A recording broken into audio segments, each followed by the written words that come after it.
In many ways, the railways today are as vibrant as ever. This is the East Coast Main Line at the northern end of York Station. It's a famous location, and here we see diesel and electric locomotives working on a whole range of duties.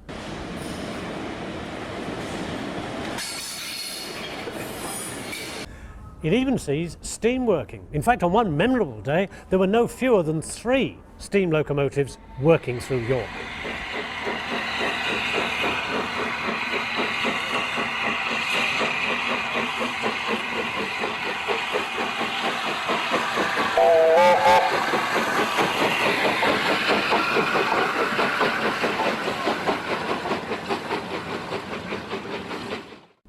There are also heritage diesels, like the Deltics, once the top link power along the East Coast Main Line to King's Cross.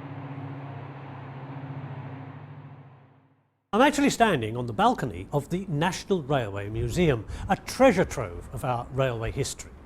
And in this programme, we're going to go inside and take a look at some of the museum's exhibits and explore the heritage of our railways, steam and diesel, past and present, home and overseas.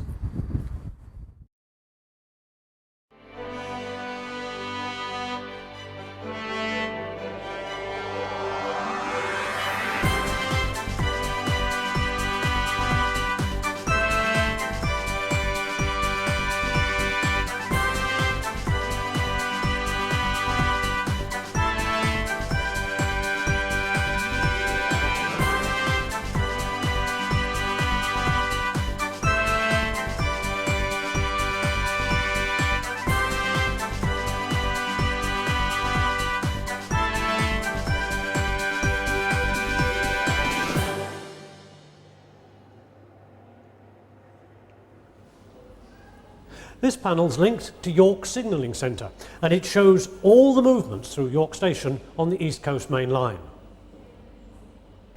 As well as the passenger traffic, on a typical weekday, this line sees a lot of freight movements from our modern operators. You'll see steel from Teesside, coal from Scotland, all of it hauled by the present generation of freight classes.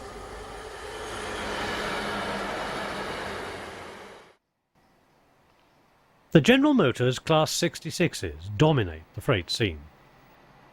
We're just south of Thirst on the East Coast Main Line. A Freightliner 66 heads are working from Wilton to Leeds on the 15th of June 2005. The Class 60s work alongside, although only around 1/3 of the class were still in service by the summer.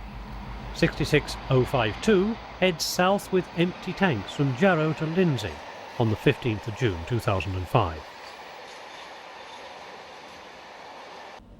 The Class 60s are a mere 15 years old and are already being stored.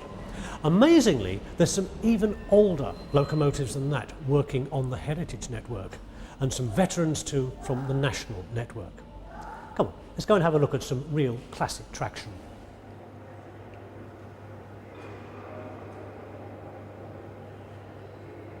Over 260 of the Brush Type 2s were built, later known as the Class 31s. This example was from the first 10 of the class, introduced in 1957 and numbered from D5500.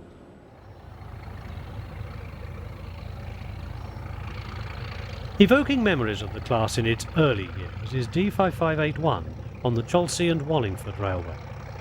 It's at work during the line's Diesel Gala, the 12th of April 2005.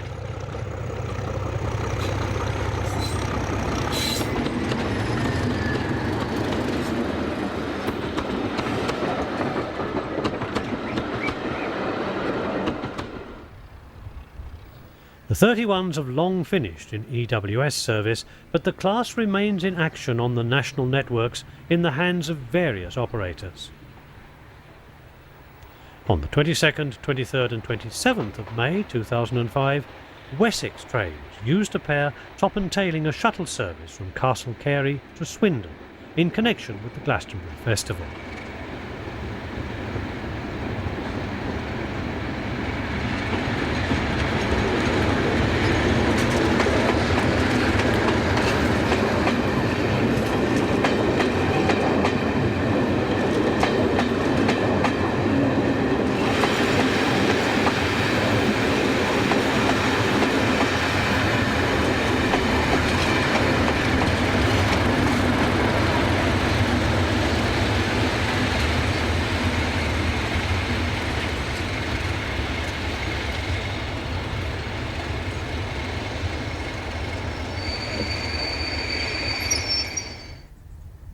Later, the train approaches Castle Carey.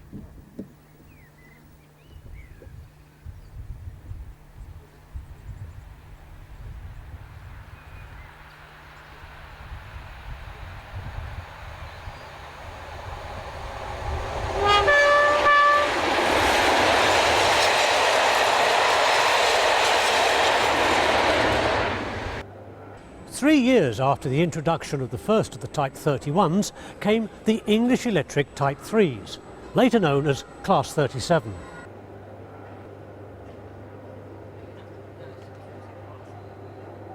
This was another highly successful class, and over 300 entered service in the years from 1960.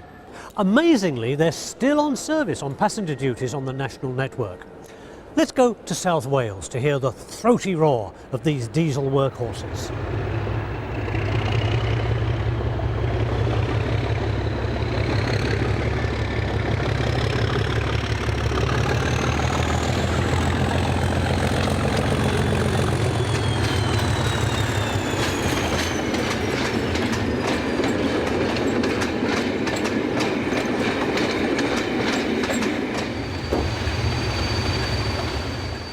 This is the last year for these veterans on the services to Remney, and to mark the finale, two 37s have been painted in heritage colours. 37425 carries the large logo blue livery of the 1980s and entered traffic in this guise in April after being painted at Toten workshops.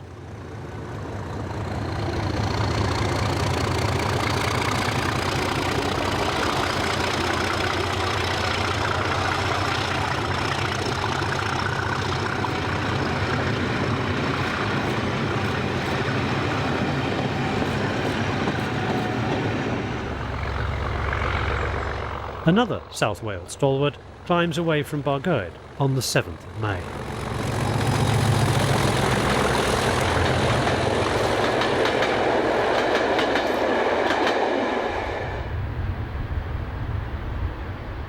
There are 3 diagrams along the Rhymney branch, and these should operate until the end of the year. With the ending of Class 37 operation in South Wales as well as in Scotland, it looks like 2005 will mark the end of the class in EWS service. At Cardiff, 405 moves empty stock to the carriage sidings.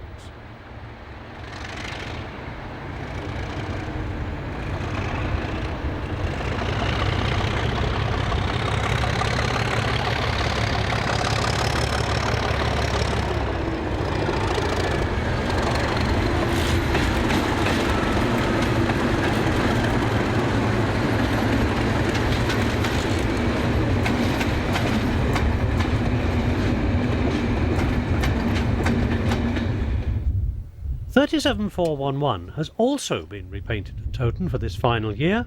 Here, carrying 1960s green livery as D6990, it works alongside the reopened Vale of Glamorgan line at Aberthaw on the 12th of June.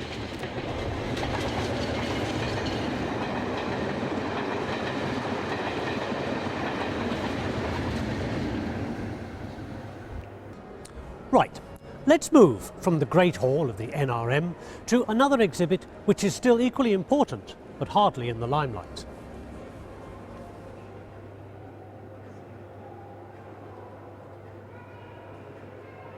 Now this is a real veteran, an electric. This is a 4-core unit, introduced in 1937 for the newly electrified main line, Southern Region main line from Waterloo to Portsmouth. They were known as Nelsons because of their one-eyed appearance, because the central corridor meant that the route indicator covered up one of the windows. They lasted in service until 1971, and few enthusiasts took much interest in them, which is a pity, because it means that film footage is actually quite rare.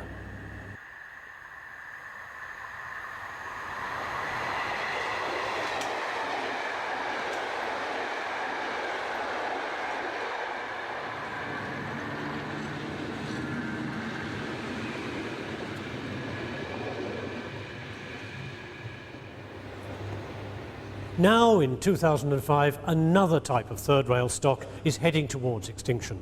Like the 4 cores, these were the workhorses of the Southern Region. For some 20 years, British Railways introduced a series of electric stock based on the Mark I coach design. This is a 4-VEP unit and dates from the late 1960s. At the start of 2005, 3 operators used this veteran stock. South West Trains ended their mainline workings on the 26th of May, leaving just South Eastern Trains and Southern.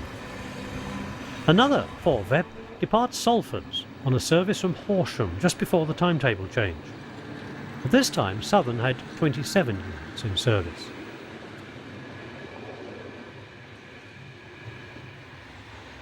The Horsham line was a stronghold of the units used by Southern.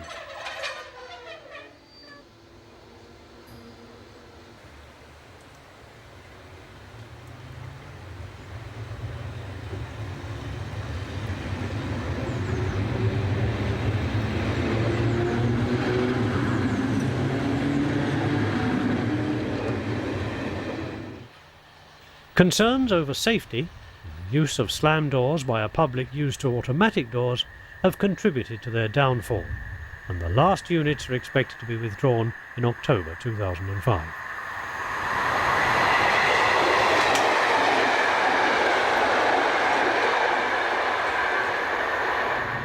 Just look at this.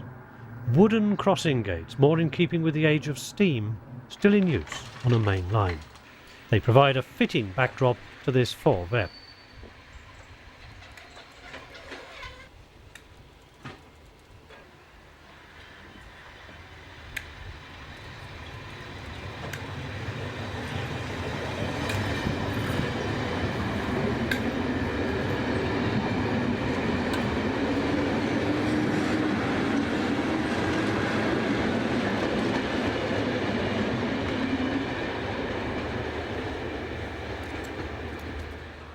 South West Trains ended their slam door services in May, although Celebrity Unit 3417 has been retained to work the Lymington branch along with 2 other 4-VEPs. 3417 enters the carriage sidings at Clapham Junction on the 8th of May.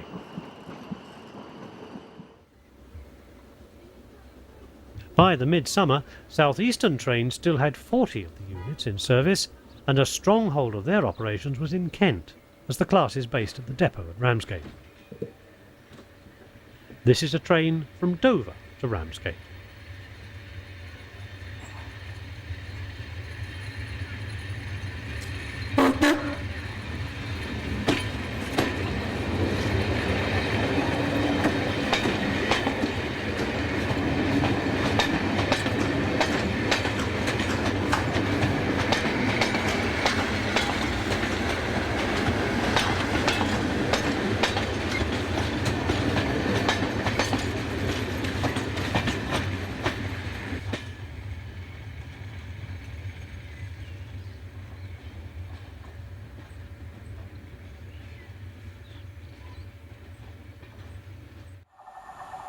A reminder of their demise are the trains of scrap stock.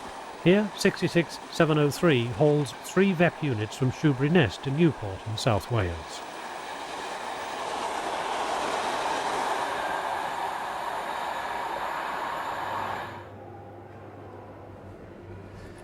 We're moving through the Great Hall from those unsung heroes of the electric age to one which has become an icon of elegance and performance.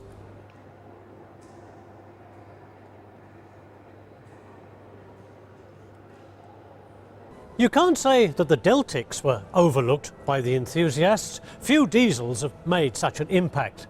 Introduced in the early 60s, they provided top link power on the East Coast Main Line until they were phased out in 1981.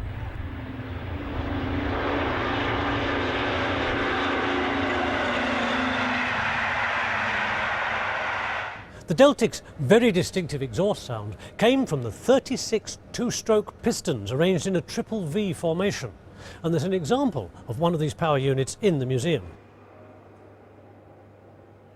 The distinctive roar of these units can still be heard on the main line.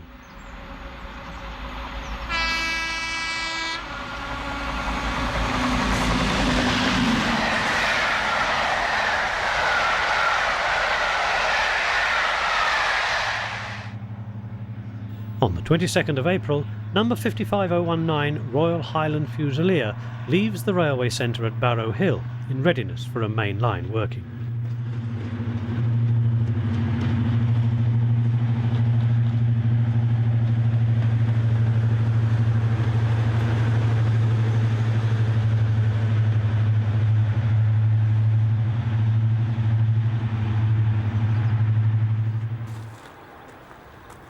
Later, it heads southbound through Chesterfield en route for Firm Park for a working the next day.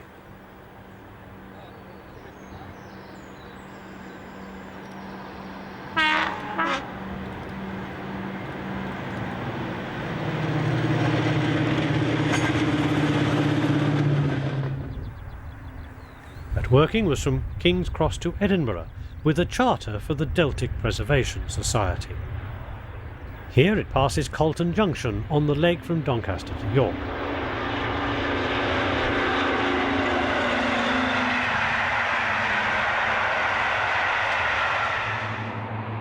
At York, crowds watch the Deltic arrive and later depart for Edinburgh.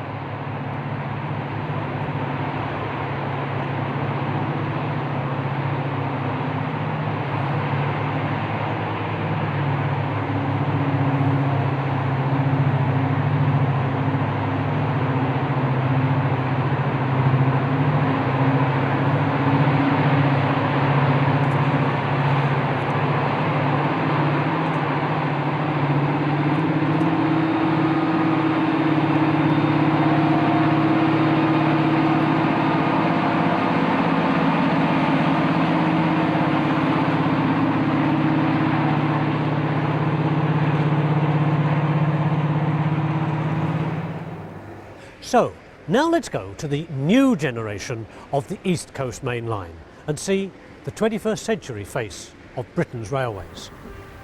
60028 heads south towards York with the 6D43 empty oil tanks from Jarrow to Lindsay and the usual 60 haulage on the 1st of June.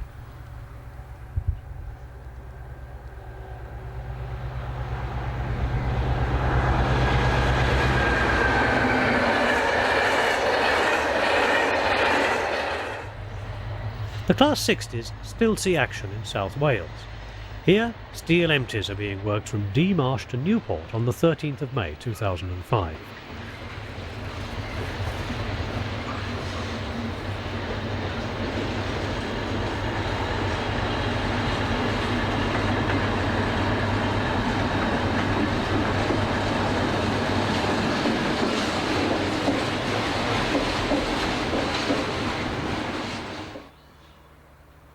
The end of the mail-by-rail network made the Class 67s largely redundant.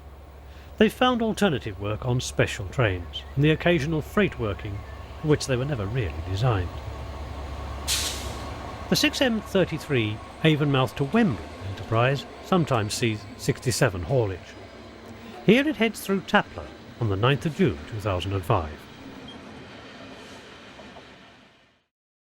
The electrification of the East Coast route through York was the last mainline electrification in the country. The first 25 kilovolt AC scheme was on the West Coast line and was started in 1958 when the Manchester to Crewe section was energised. The overhead wires have dominated Euston Station for some 40 years. On the 21st of April 2005, 90017 departs Euston with one of the two loco haul diagrams operated by Silverlink to and from Northampton during the rush hour.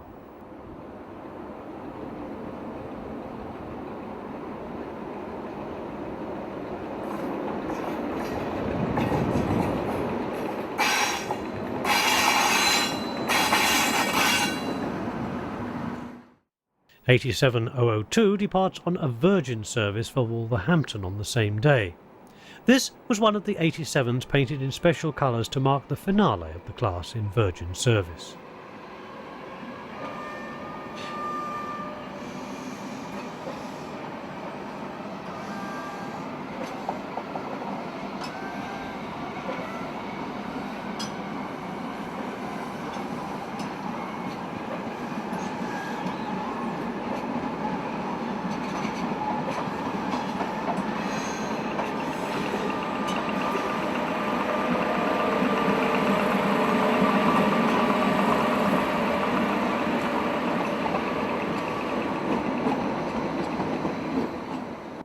From the timetable change on the 12th of May, the Class 87s were withdrawn from Virgin service and replaced by Class 90s, hired in as and when required.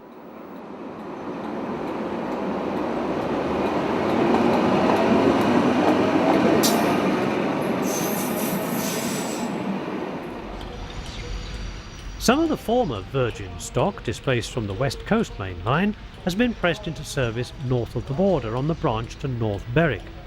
This is to stand in for a shortage of EMUs.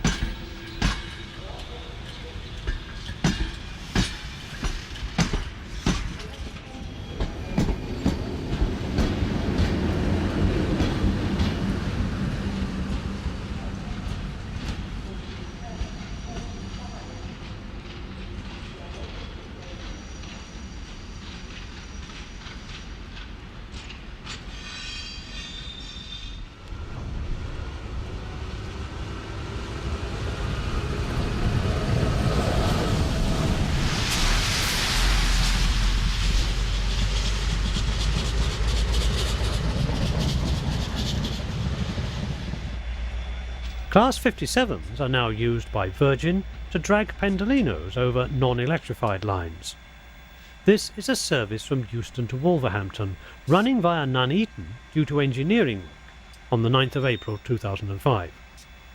The 57 will haul the train via the non-electrified route via Water Orton. These locos are also used as Thunderbirds.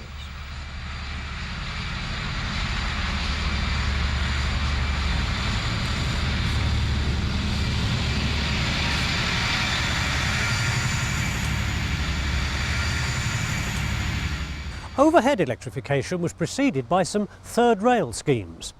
By the time of the grouping in 1923, the Southern Railway had inherited some suburban lines running from Waterloo.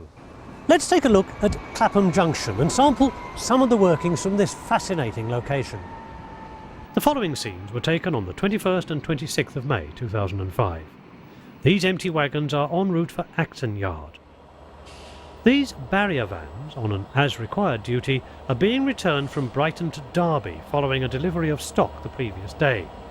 The train is seen with its usual motive power, which will gain access to the Midland via Acton Wells Junction.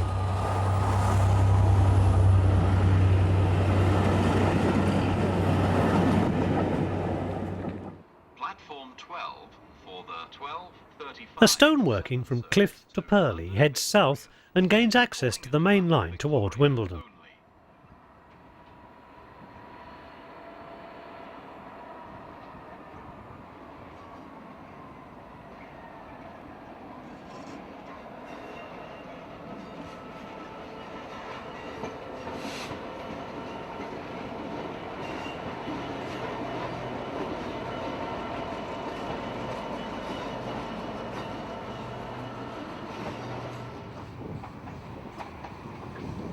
Clapham Junction was always a good place to see slammers on South West trains duties working to and from the extensive sidings alongside the station.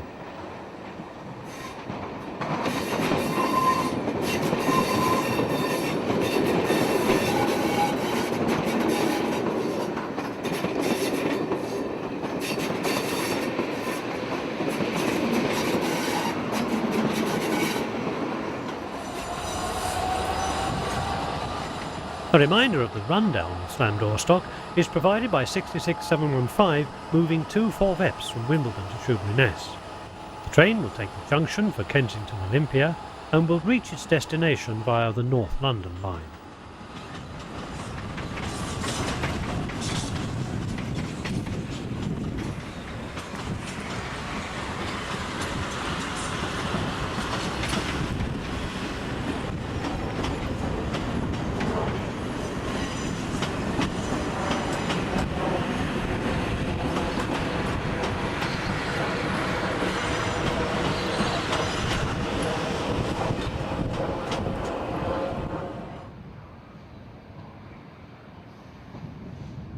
The 6M44 Eastleigh to Wembley Enterprise heads through the Windsor Line platforms.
Finally comes one of Riviera Trains' Class 47s on barrier vans bound for Wimbledon, where stock would be collected and returned north to Chartleacon.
Today's heritage railways strive to recapture the atmosphere of the steam age, some of them very successfully.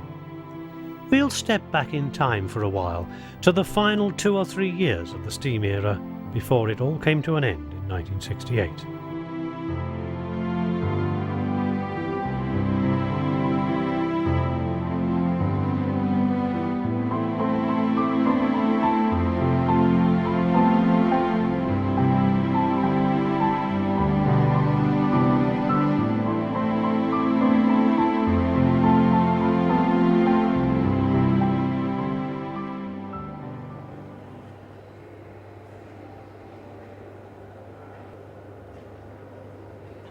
"34051, Winston Churchill, a locomotive which gained immortality by hauling the great man's funeral train in January 1965.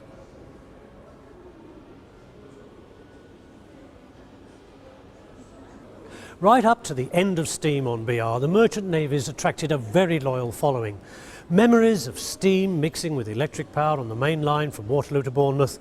They're 40 years old, but they're still as vivid as ever. Those memories are even more complete thanks to the miles of cinefilm shot and carefully stored away. Footage which is now being made available to a new generation of steam lovers. The so-called light Pacifics, like Winston Churchill, were slightly smaller than the merchant navies, but were equally at home on the main express workings. One of the rebuilt engines, 34095 Brentor, heads the down Bournemouth Bell past Vauxhall in June 1967. A month earlier, the same set of Pullman coaches is seen again, this time as empty stock arriving at Clapham Junction carriage sidings after the Bell had returned to Waterloo in the early evening. Note the baggage van in Southern Region green livery. It would later be replaced by the blue and grey van we saw in the previous view. 82029 was one of the last 2 standard 262 tanks remaining at Nine Elms Shed, and would be withdrawn when steam ended on the Southern Region early in July.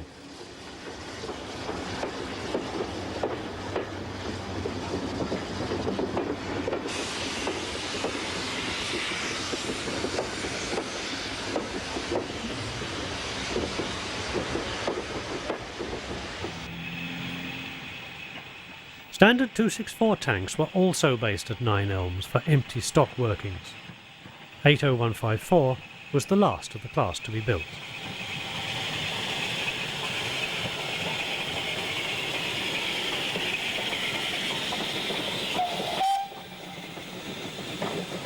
A note for staff in the carriage sidings is thrown out as the train reaches them.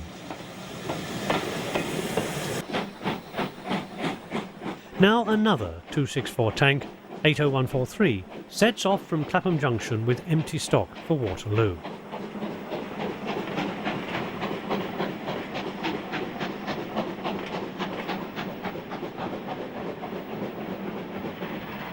Moving down the line, Merchant Navy Pacific 35008 Orient Line heads a train for Bournemouth in May 1967. Although the West of England expresses had been dieselised for some 2.5 years, Bournemouth trains were steam hauled to the end.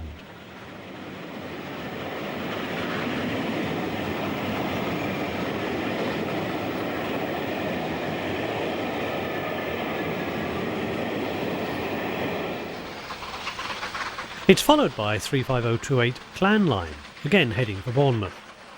Note the Gresley buffet car in maroon livery. A number of these teak-bodied LNER vehicles were transferred to the southern region in the mid-1960s.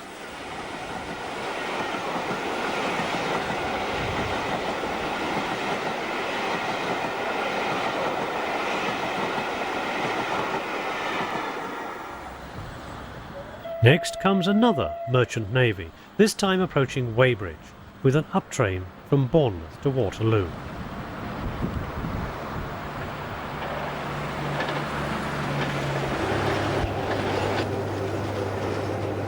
On the left is the line towards Addleston, Chertsey and Staines.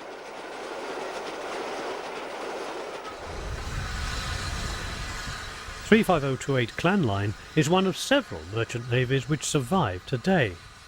It was the only one to be preserved straight from BR service and was one of just a handful of steam locomotives to work on the main line in the 1970s. Here we see it rolling off the turntable and making for the coaling plant at Nine Elms, shortly before the shed closed in July 1967. In earlier times, up to half a dozen locos might be lined up here, having their fires cleaned as they waited their turn for coal.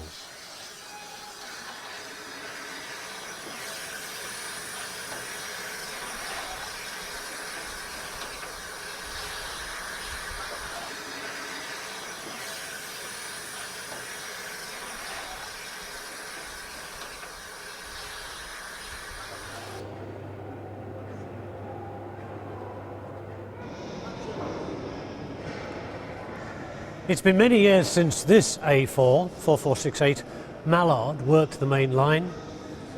In 1986, though, saw the first of her many preservation appearances underneath York's overall station roof.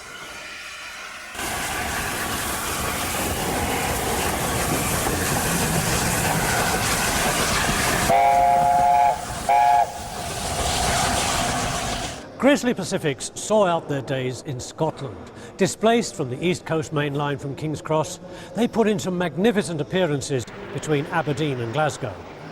Heading south from Stirling, 60026 Miles Beaver was one of 5 former King's Cross A4s transferred to Scotland in 1963. On the 28th of August 1965, 60031 Golden Plover and 3 classmates are seen at Perth. It was a little unusual to find this many A4s on shed here. Like Golden Plover, 60024 Kingfisher spent most of its life as a Haymarket engine. Here it heads one of the 3-hour Aberdeen to Glasgow expresses near Stirling. Scotland retained some memorable designs in the dying days of steam. One, like Mallard, was another Pacific, designed for top-link East Coast mainline duties. 60532 Blue Peter was a favourite for enthusiast specials. Blue Peter was one of a pair of peppercorn A2s which survived at Dundee shed until late 1966, outlasting the A4s by 2 or 3 months. 15 of these engines were built between December 1947 and August 1948. The original design had a single chimney, but 60532 was one of 6 to be fitted with Kilchap double blast pipes. The separate exhaust can be seen very clearly as it leaves Stirling for Glasgow Buchanan Street. Withdrawn in December 1966, Blue Peter was the last LNER Pacific in BR service. It was saved for preservation, but was out of action for many years until restored to working order once more in the late 1980s.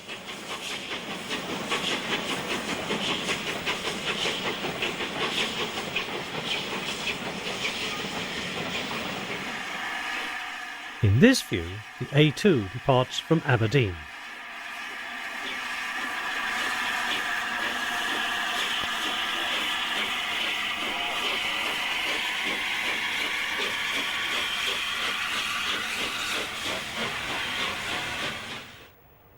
Far from its home north of the border, Blue Peter worked a rail tour on the southern region on the 14th of August 1966. Here it passes Vauxhall at the start of its run from Waterloo to Exeter.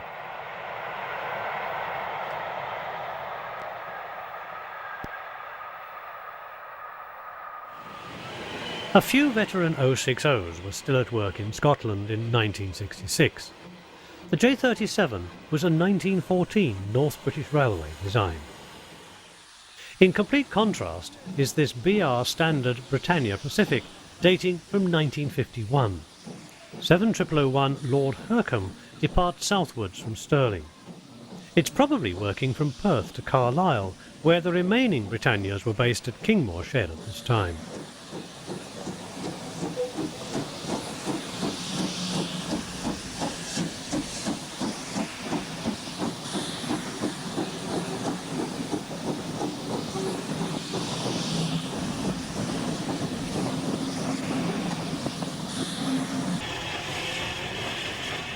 Another standard, Class 5460-73149, arrives with a Glasgow to Dundee train. Now a Stania Black 5 at Dundee. The Scottish region included former LMS and LNER territory, and it was a wonderful mix of those companies' locomotives, rolling stock and infrastructure. Proving the point comes an LNER J38. Employed mainly in the Fife and Lothian coalfields, this class of 35 locos was a smaller wheeled version of the standard LNER 060, the J39. Sadly, no example of either class was preserved. Next comes 90444. 733 of these robust WD 280s were purchased from the War Department by the LNER and British Railways after World War II. Finally, another B1 61330 runs through with a ballast train. The first of Edward Thompson's 410 mixed-traffic engines of this type appeared at the end of 1942, and the last was completed by British Railways in 1952. 61330 itself was one of the BR-built examples, entering service in June 1948. The later Peppercorn K1 260s bore a striking family likeness to the B1s. Towards the end, the surviving engines congregated in the northeastern region.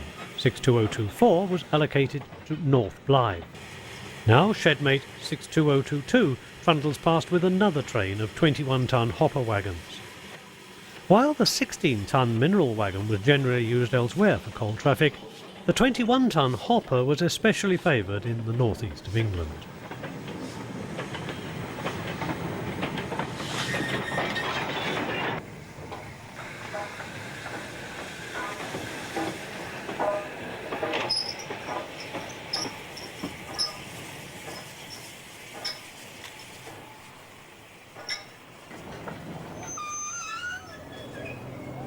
As every schoolboy in the 60s knew, the 9Fs were the last steam locomotives built for mainline work on BR, and they symbolised the waste of the headlong rush from steam to diesel traction. Some of the 9Fs lasted for just 6 or 7 years. The 9F was, of course, one of several standard designs for British Railways, and as the last to be built, it was only natural that it should be in service right up to the end of the days of steam. Now some views at Carnforth in April 1967. 92208 was one of the final batch of 9Fs built for the Western region in the late 1950s. Its original tender, with the recessed coal space which characterised the region's 9Fs, has been replaced by one of a different type, probably from a withdrawn classmate.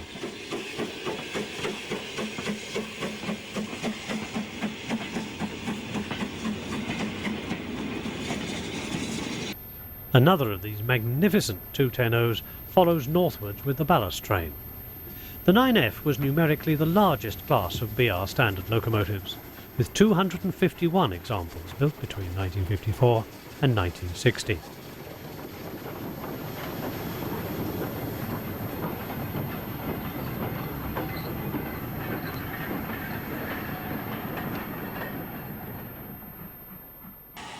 It's followed by Astania 8F. 666 of these 280s saw service with British Railways, some of them after wartime duty overseas.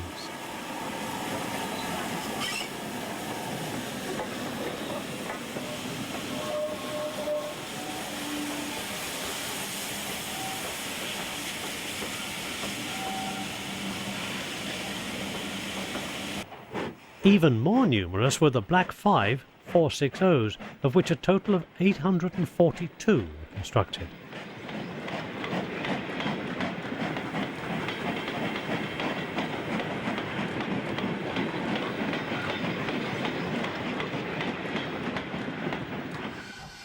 Now BR Standard Class 4 460-75031 runs slowly southwards through Carnforth Station before reversing its train into the yard. In August 1968, little more than a year away, a century and a half of steam traction will come to an end. Sights like this, not just the steam locomotive heading the train, but the rattling and clanking of loose-coupled freight wagons, will become a memory. Thankfully, we have these recordings as a lasting reminder.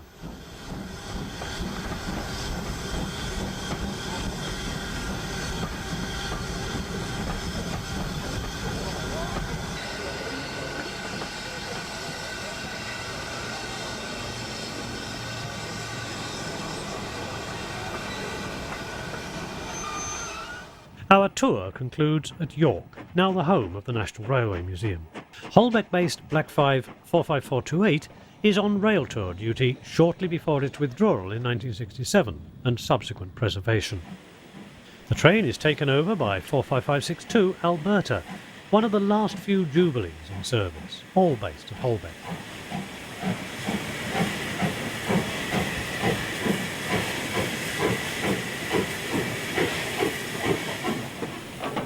Who would have thought that York Shed, visible in the background, would later become one of the country's most popular visitor attractions, the National Railway Museum.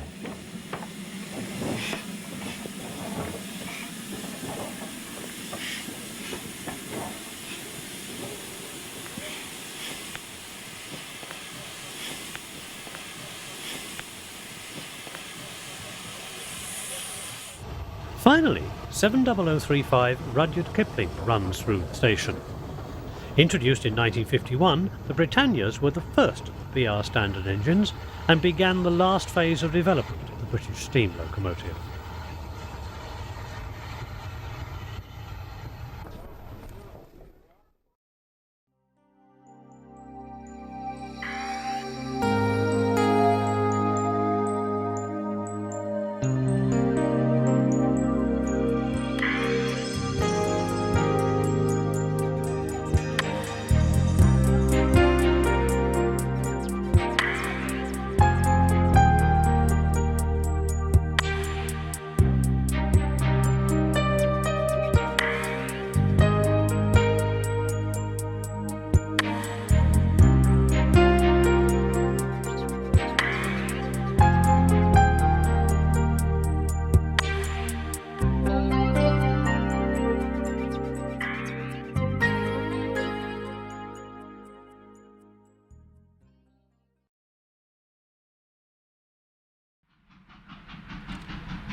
when steam finished on BR in 1968, we thought it was all over.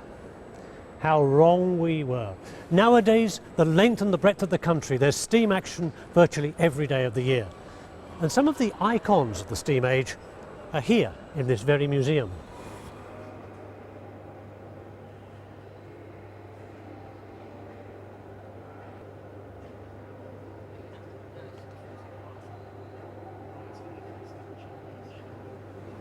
This was the railway's maid of all work, Stanier's Black 5, 1934 vintage. There was nothing this locomotive couldn't do. Whatever you wanted, the Black 5 was the answer. It was the classic mixed traffic loco.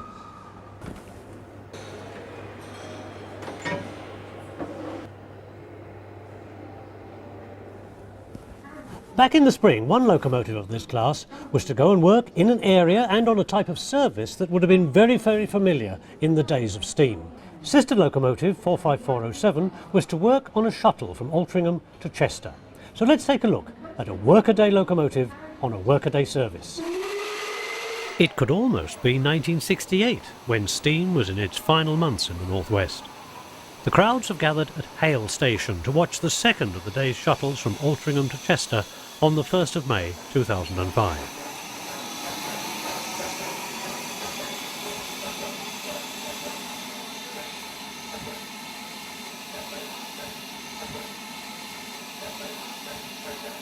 Just listen to the symphony of sound as the Black 5 departs.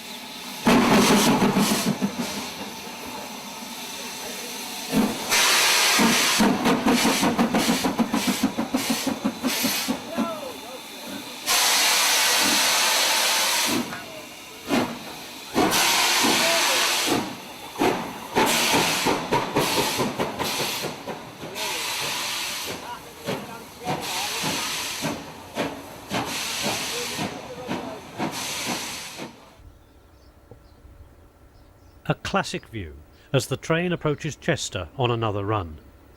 This is one of 3 Black 5s which are currently passed for mainline running.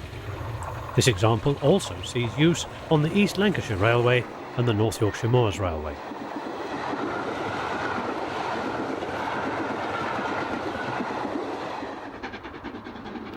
A more traditional view of the Black 5. It's approaching the outskirts of Altrincham on the last journey of the day.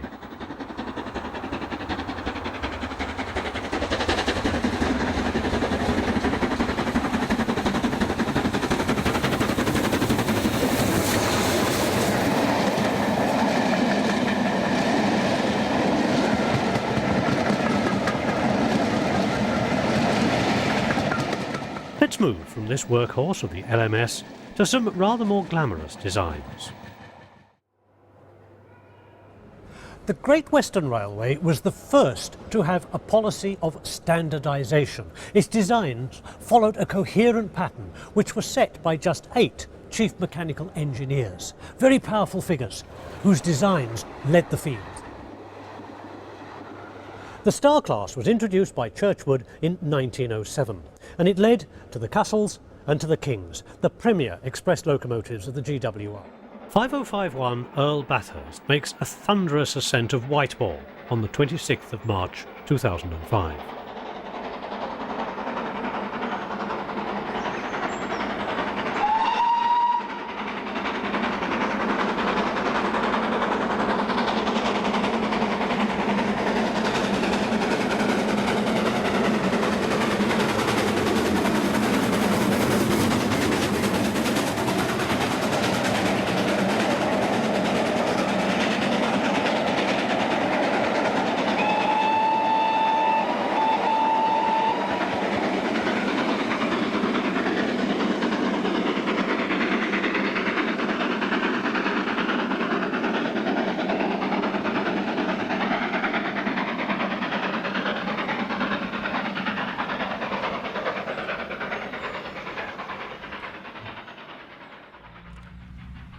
The banks between Taunton and Exeter and Newton Abbot and Plymouth push steam to the limits. Earl Bathurst's ascent of Dainton exemplifies the power and majesty of Great Western machinery.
In this view, Earl Bathurst becomes a part of the landscape, something you can't say of the M5 motorway that parallels sections of the railway on this, the easterly ascent of Whiteball.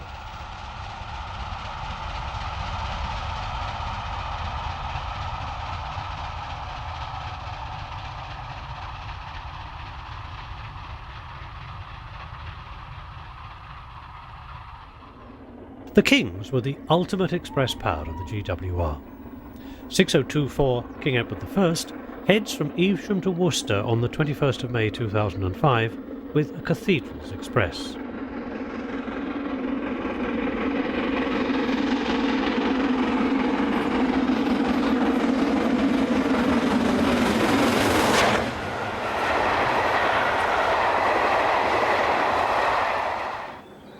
From Top Link Express Power to the Great Western's Maids of All Work.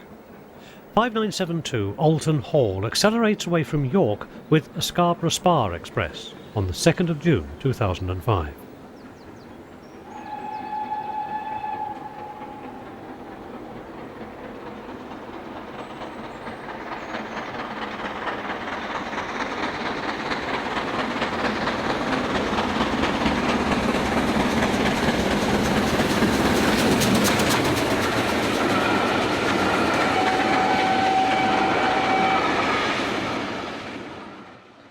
Of course, there's one locomotive even better known than the Great Western 460s. Flying Scotsman, the world's most famous locomotive, here in the workshops. Strange is the most famous, really, because there are other locomotives which perhaps have a greater claim to fame. One of 78 A3 Pacifics built, this is the only one left, so I suppose it does give it a rarity value. But this is no stuffed exhibit. It can regularly be seen working through York Station. On the 1st of June 2005, 4472 passes under the station's long curved overall roof on the last run of the day from Scarborough. A year earlier, the locomotive had made headline news. With its previous owners in considerable financial difficulties, it was inevitable that Flying Scotsman would have to be sold. Boosted by donations from thousands of people, young and old, rich and poor, the National Railway Museum's bid was successful, and Flying Scotsman became part of the national collection, something many people believed should have happened over 40 years earlier. Steam was to make a series of midweek runs from here at York to Scarborough during the summer. With 2 return journeys each day, and away from the weekend crowds, this was just like the good old days of steam. At the East Coast Resort, the Pacific reverses its train under the superb signal gantry, watched by a handful of enthusiasts.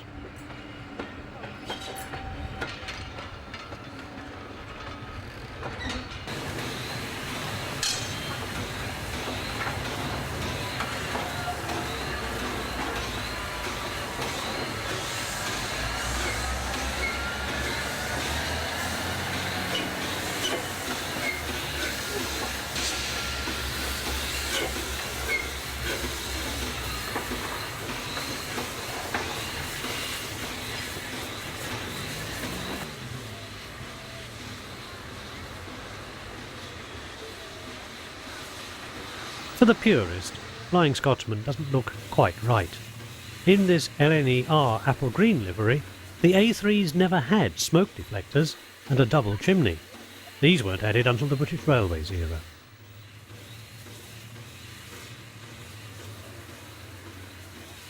The 10 o'clock train from King's Cross to Edinburgh became known as the Flying Scotsman from the 1920s, with one of the LNER's Pacifics at the head of the train.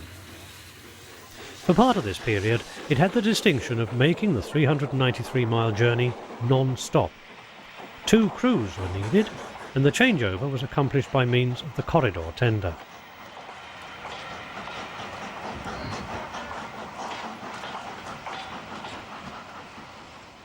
It's a different world and a different century as 4472 departs Scarborough.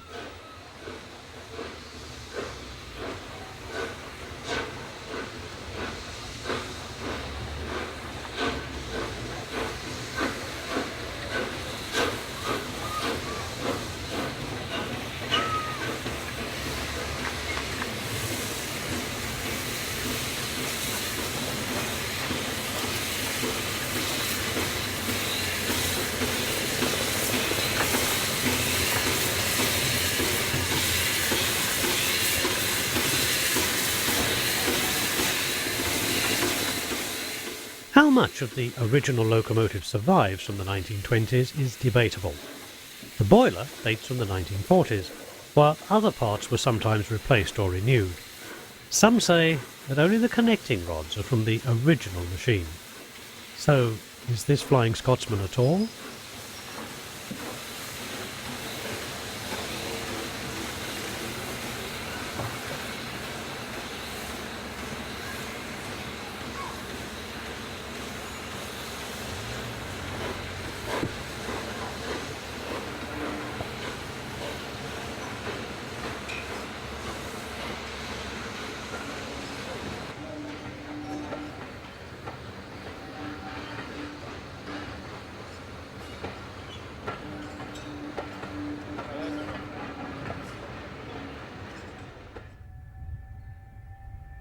Now some views on the main line. Here the Pacific heads away from Malton en route for Scarborough.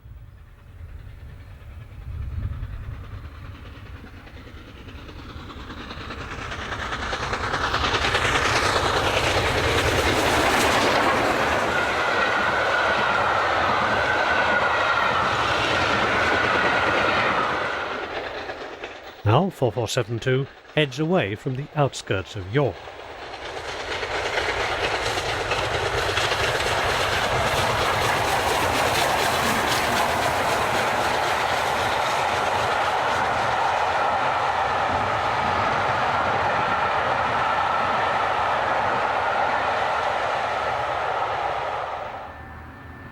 Next comes a scene at Seamer. It's just a few miles from Scarborough, but the line actually climbs into the East Coast resort, all a quirk of the geology of this strange but pleasant land.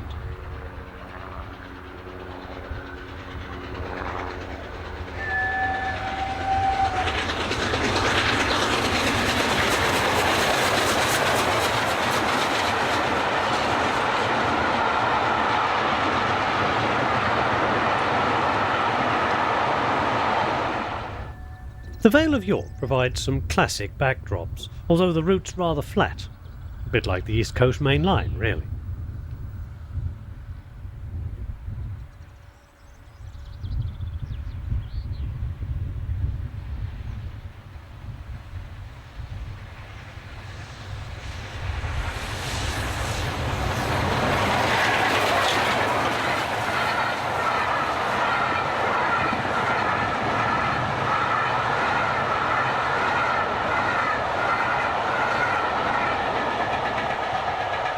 Alongside Flying Scotsman is another icon of East Coast steam.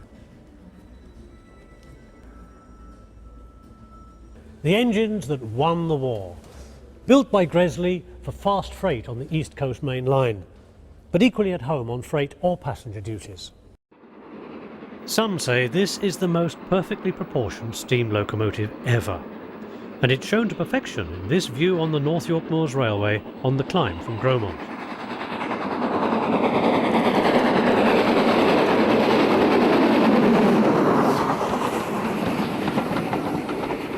It's the 14th of May 2005 and the V2 is working during the North York Moors Gresley weekend.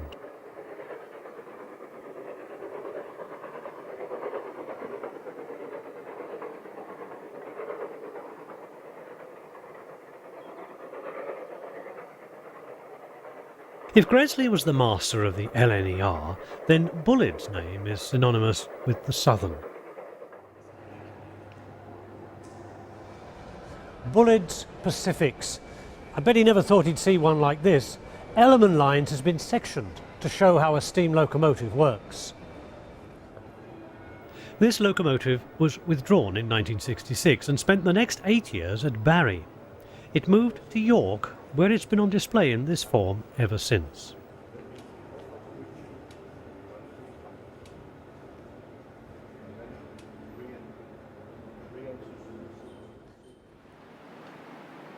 .34067 Tangmere returned to steam in 2003 and shows Bulleid's express designs in their original form with streamlined casing. Here the loco mounts Gomshall Bank with a run for Hertfordshire rail tours on the 12th of May 2005.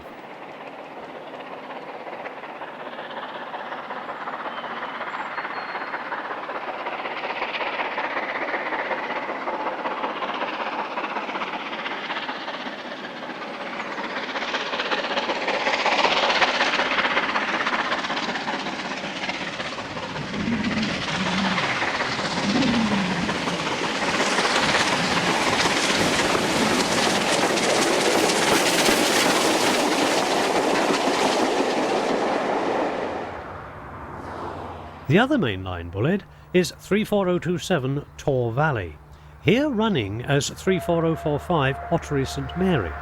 It's working a Cathedrals Express, which visits Bath and Bristol.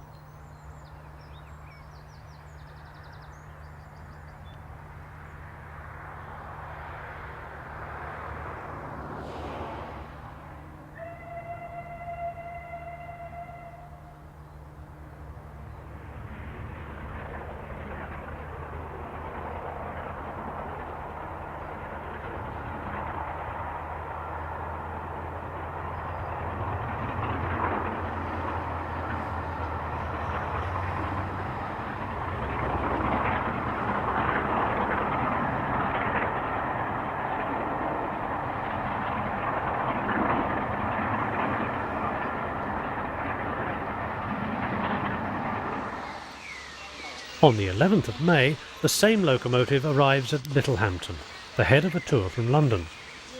Southern green coaches and mechanical signals helped create a scene from 40 years ago, when these locomotives were working out their last days in this part of the country.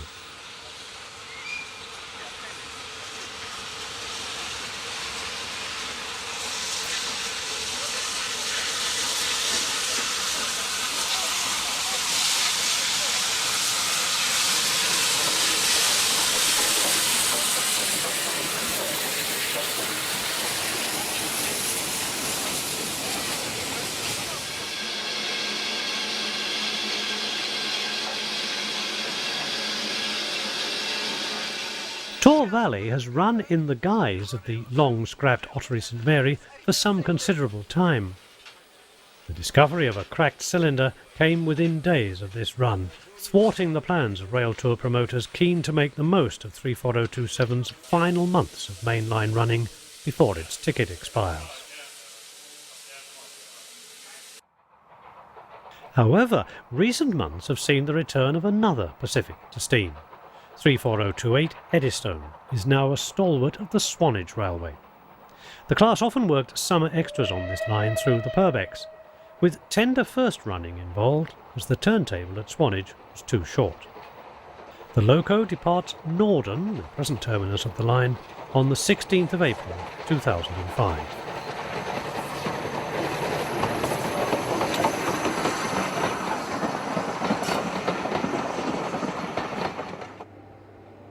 So that was Bulleid's creation. Now let's take a look at his counterpart on the London Midland Scottish Railway. William A. Stanier was given a brief: produce a locomotive capable of working the heavy West Coast trains over the grades of Beatuck and Shap. And this was the result, the Duchess class. It's a giant boiler on wheels, and in some ways its power output was limited by the fireman's ability to meet the machine's insatiable appetite for coal.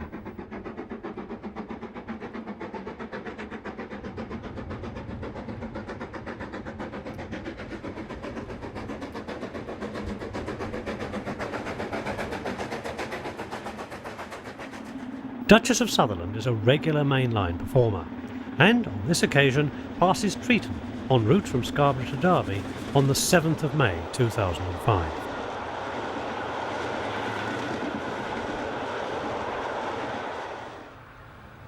On the 21st of May came another run to Scarborough.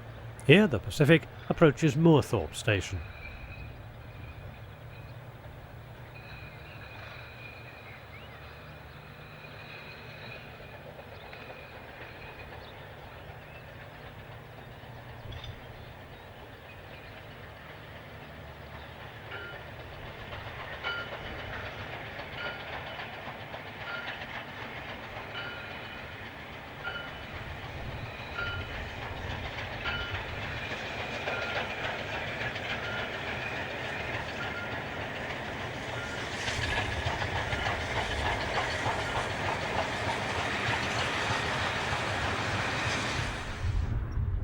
After a water stop, the loco continues the journey at Sherburn-in-Elmet.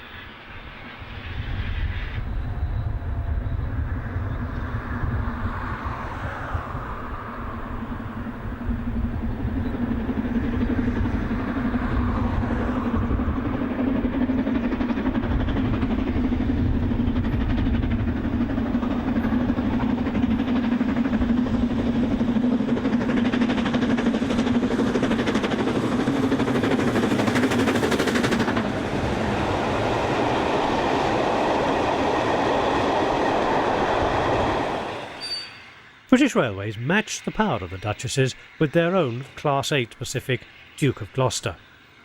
This remained a one-off design, coming as it did at the end of steam's reign. Remarkably, this locomotive survived into preservation, and in 2005 had made a number of trips. Here it enters Long Preston, en route from Blackburn to Carlisle on the 1st of May 2005.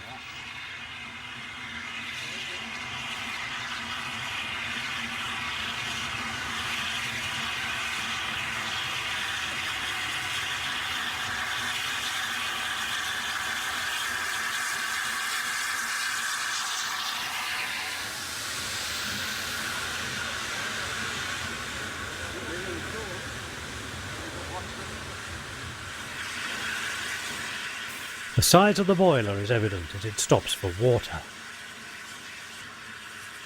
A product of crew works, this engine spent its short service career on the West Coast Main Line. In preservation, though, 71,000 has ventured far and wide.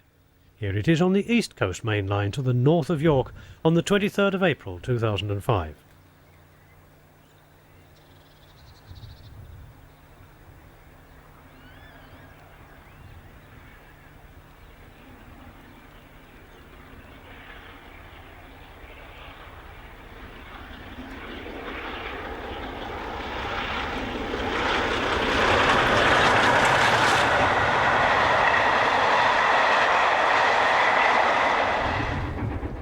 The B1 was a rather more pedestrian design. 61264 is one of two survivors, and on the 9th of April is seen at Dove Holes in the Peak District en route from Derby to Buxton.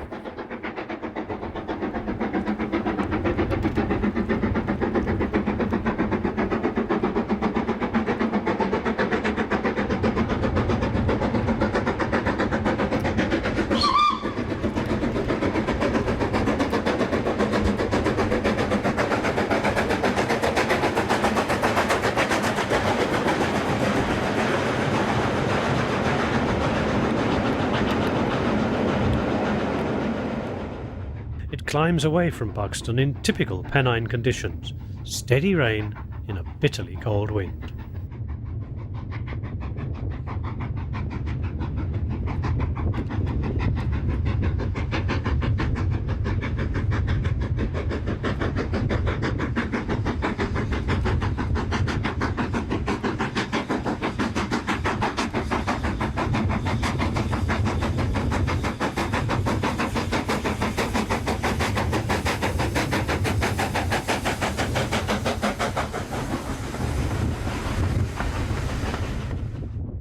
Later that day comes a run over the Hope Valley route at Chinley.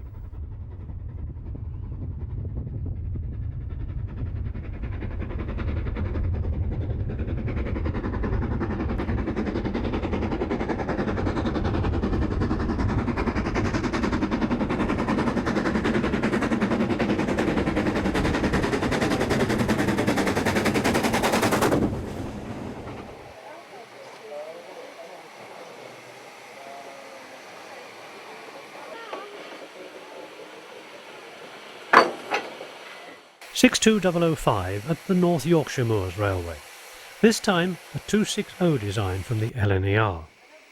It's seen at Gromont during the line's Gresley at War Gala in mid-April.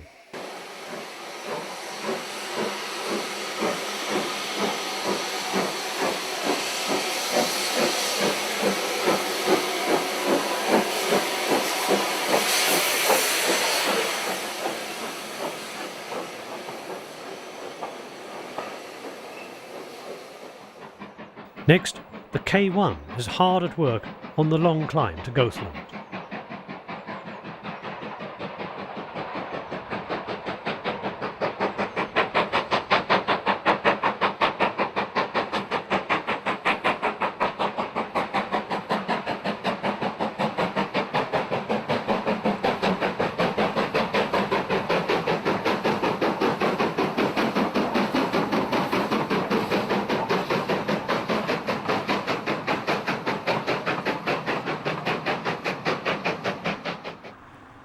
The pairing of a standard Class 4 260 and the larger Black 5460 from different eras has proved popular in 2005. This combination's enough pulling power to stand in for a Pacific at the head of the long trains on the steeply graded Settle and Carlisle.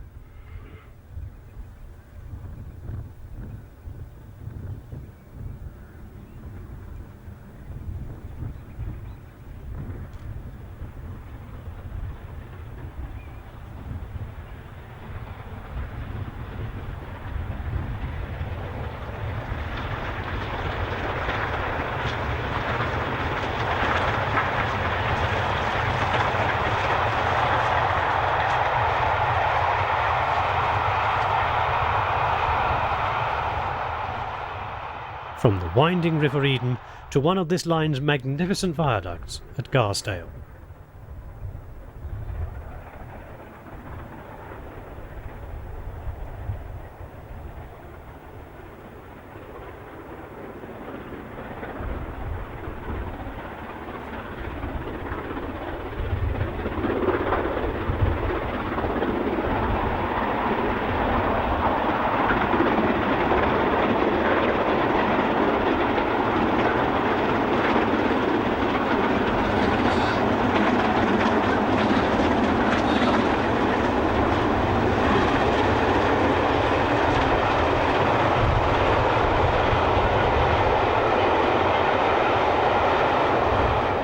Now a contrast in tank engine designs.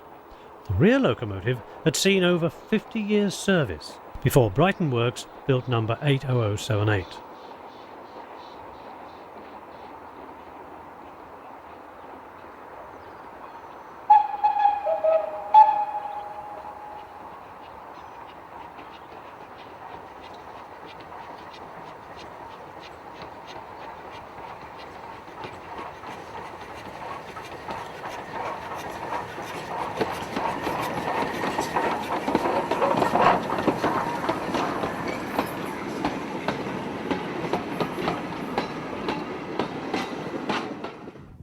In fact, 230 tank locomotives were built by British Railways after 1948.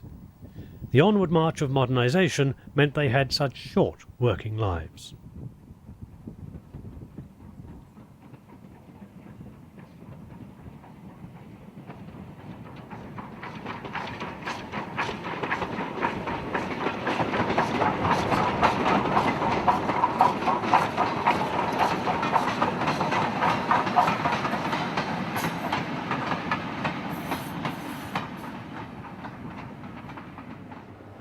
Here at the NRM, Great Western designs sit alongside standard ones, humble shunters in the shadow of majestic express engines.